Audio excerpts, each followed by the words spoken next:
Gimana caranya hari ini gue melakukan hal yang sedikit lebih baik di semua aspek. Di pekerjaan kalian, misal kalian pekerjaan, gimana caranya gue lakuin pekerjaan ini sedikit lebih baik. Sedikit aja hari ini. Gimana caranya hari ini misalnya gue, at least gue olahraga gitu hari ini. Jadi lu lakukan improvement sedikit demi sedikit di kehidupan lu itu. Gue gak ngomong setahun ya, gue gak ngomong 2 tahun, bahkan gue gak ngomong dalam 6 bulan. Cukup ya 30 hari.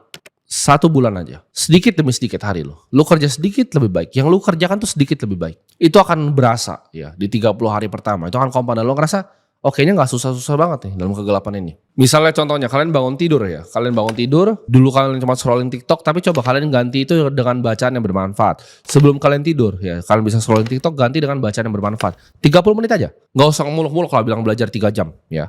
Gua tahu otak-otak kayak lu itu gak bisa belajar 3 jam. 30 menit udah lari lagi ya. Udah kasih TikTok lah otaknya. Tapi 30 menit ya. Bangun tidur 30 menit belajar. Sebelum tidur 30 menit belajar. During pekerjaannya ya, jam kerjanya lakukan sedikit lebih baik dibanding kemarin. Sedikit lebih baik terus. 30 hari akan berubah. Karena di hidup itu compounding itu bukan hanya di bunga ya, bukan hanya bunga berbunga, compounding interest seperti yang sering dibilang Warren Buffett. Bukan hanya ilmu ya yang compounding, tapi progress. Ya, kata-katanya adalah progress. Progress itu compounding.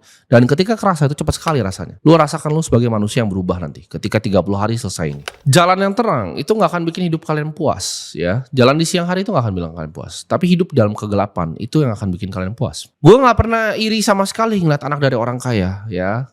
Makanya kalian itu yang bilang, kalau misal kalian iri sama orang bilang, oh dia anaknya orang kaya, itu harus kalian bagus dia anaknya orang kaya. Oh dia anaknya orang kaya, oh dia ini. Itu betapa rendahnya otak kalian. Makanya kalian pikir seperti itu. Dan kalian iri akan hal itu. Gue dari dulu gak pernah iri. Kenapa? Karena mereka hidup dalam siang hari bos. Bapaknya mungkin yang hidup di kegelapan ya. Makanya generasi 1 bikin, 2 besarin, 3 hancurin. Karena anak-anak ini ujung-ujung pecundang. Gue gak usah jauh-jauh. Lihat anak-anak konglomerat yang generasi dulu. Anak-anaknya semua. Apa bukan pecundang? Jadi itu generasi 1 tuh bikin ya, anaknya tuh hancurin. Mungkin yang kedua dapat 1 yang pinter. Yang ketiga itu udah pasti hancur ya. Karena mereka hidup di siang hari ya. Baru bangun ya kan. Udah lihat bapaknya ya dikasih duit. Main cewek gak jelas. Hidupnya sampah ya.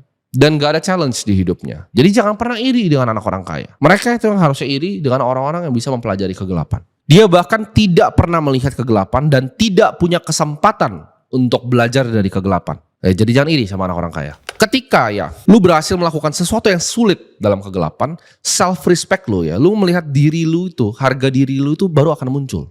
Lu akan bisa punya self esteem, gue sebutnya, rasa respect terhadap diri lu sendiri. Ini nggak bisa dikasih sama orang. Gue nggak bisa bilang di sini gue ngomongin lu bahwa lu adalah orang yang hebat, tapi diri lu sendiri di hati lu tahu lu sampah gitu. Lu tahu lu pecundang. Self esteem itu cuma bisa didapatkan dari kita melakukan sesuatu yang sulit di dalam kegelapan. Jadi itu nggak bisa dipuji sama mama lu. Oh kamu anak yang pintar ya, padahal lu tahu lu goblok gitu. Atau gue bilang, oh lu orang yang hebat ya, padahal lu tahu lu goblok aslinya. Ketika ya gue bilang tadi, hidup lu dalam kegelapan ya, lu begitu di rumah, keluarga besar lu itu meremehkan ya, misalnya keluarga lu atau bahkan meremehkan istri lu karena lu gak punya duit. Keluarga yang lebih punya duit itu meremehkan. Di saat lu bisa tarik keluarga lu itu dari tong sampah tadi, di saat ini gelap nih ya, lu tarik dari tong sampah ke atas keluarga lu, dan lu lihat perubahannya gitu, progres perubahannya.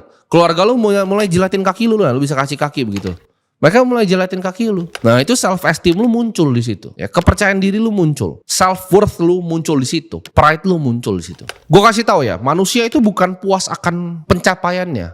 Misalnya lu pengen beli mobil BMW ya. Lu ketika dapat mobil BMW lu tuh, gue tanya ke lu senangnya berapa lama? Sehari kah? 10 hari?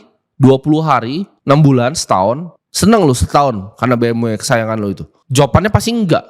Mentok-mentok juga udah seminggu lah. Lu senang seminggu gitu. Kalau gue senang paling 5 menit. Rasa gue untuk senang beli barang tuh udah hilang gitu. Gue beli Sena juga 5 menit udah gak ada rasanya lagi. Lu berapa gitu beli BMW? Oke mungkin seminggu. Tapi manusia itu gak pernah puas akan mobilnya. Tapi progres dia sebagai manusia, dia manusia yang berbeda. Setelah dia dari dulu itu cuma naik motor terus bisa beli BMW, dia sebagai manusia itu udah berbeda. Self esteem dia udah berbeda. Bukan barangnya, tapi progresnya sana. Ini orang banyak yang salah. Gue lihat banyak orang bilang, oh kalian gak boleh bermimpi, kalian harus stop ya. Ada goalpostnya, ada tiangnya. Ya tiang akhirnya, finishnya gitu.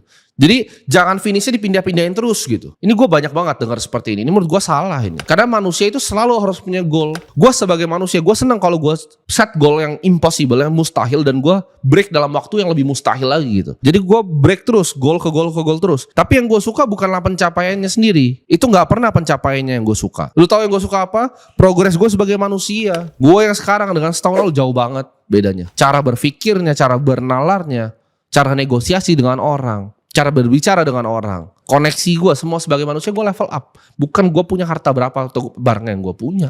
Ketika lu bangun setiap pagi, ya selalu sadar bahwa hidup itu akan tiba-tiba tendang muka lu balik lagi ke ranjang. Maksudnya apa? Ada orang di Gaza sekarang yang bangun tiba-tiba rumahnya dibom. Ada orang yang bangun tiba-tiba dia didiagnosa kanker malamnya. Ada orang yang bangun tiba-tiba bokapnya meninggal. Ya, atau anaknya meninggal ketika dia bangun. Hidup itu akan selalu tendang muka lu. Jadi gue tuh kadang kalau bangun ya gue udah siap ini hari ini ada apa. Bahkan kalau satu hari gue nggak punya masalah nih sama sekali, itu gue udah stres. Gue kayak, aduh ini dari mana nih serangannya ya? Karena gue udah selalu hidup dalam kegelapan. Lu nggak bisa lari dari gelapnya hidup. Lu nggak bisa jadi pecundang ketika misalnya ya udah bokap lu kena PHK, udah sial gitu kan. Lu nggak mau biayain mama lu mati nanti. Adik lu nggak bisa sekolah nanti. Terus lu mau jadi apa? Mau jadi pecundang begitu. Karena gue udah terbiasa sama semua ini, gue udah expect ya. Gue bilang tadi kan, gue bangun tidur itu gue udah expect aja dilempar pisau kalau bisa sama orang. Gue udah siap-siap ini mau dilempar dari mana nih pisaunya. Jadi gue selalu siaga orangnya. Dan gue tahu banyak sekali orang di luar sana yang bahkan iri sama gue ya kan. Karena mereka mungkin merasa, oh mereka deserve more dibanding gue. Pasti yang gue lakukan itu adalah hal yang tidak baik atau hal yang ilegal. Hal yang mereka merasa, oh gak mungkin ini anak umur 23 tahun bisa seperti ini. Tapi percayalah, gue hidup dalam kegelapan. Jadi kalau kalian mau mikir, oh nanti dia ini gue akan ambil semuanya dia punya ini. I don't give a single fuck. Lu bisa ambil semua barang gue, lu ambil semua duit gue. I don't give a fuck. Gue bikin lagi kayak begini besok semua. Karena itu progres gue sebagai manusia. Jadi gue gak akan takut. Gue berbeda dengan orang lain ya. Gak ada yang pernah gue takutin apalagi cuma manusia. Siapapun lu, jabatan lu setinggi apapun, gue gak takut. Orang makanya tanya kenapa gue masih melakukan ini ya. Kenapa gue bahkan masih syuting video ini. Karena gue senang dengan kegelapan. Gue senang untuk berperang. Gue suka berperang dan menang. Kadang gue menang ya. Perang ini kadang gue menang, kadang gue kalah juga. Tapi yang gue tahu satu, gue gak dilahirin di bumi ini untuk jadi pecundang. Ingat, setiap hal yang sulit yang kalian lakukan, itu pasti paling worth it di ujungnya. Ya, semua yang kalian lakukan, makin sulit sesuatu yang kalian lakukan, ujungnya akan semakin manis. Mempelajari kegelapan adalah gimana caranya ya kita pelajarin. Kalau misalnya kita bangun pagi, kita dilempar pisau harus kayak gimana. Ya mungkin kita nangkep tangannya kebeset gitu. Tapi akan ada suatu saat di mana kita udah tahu gitu. Kadang pisau itu dilempar dari belakang, kadang dari kiri dan kadang dari kanan. Yang mana? Kalau dari kanan harus ngapain, kalau dari kiri harus ngapain. Tapi percayalah, nah makanya buat orang yang mau bilang ya hidup gue bisa siang jadi gelap, yang mau lempar pisau ke gue, keep this in mind. Setiap kali gue bangun tidur, gue tuh udah expect dilempar pisau dari manapun. Jadi itu saran dari gue. Hidup dan pelajari kegelapan.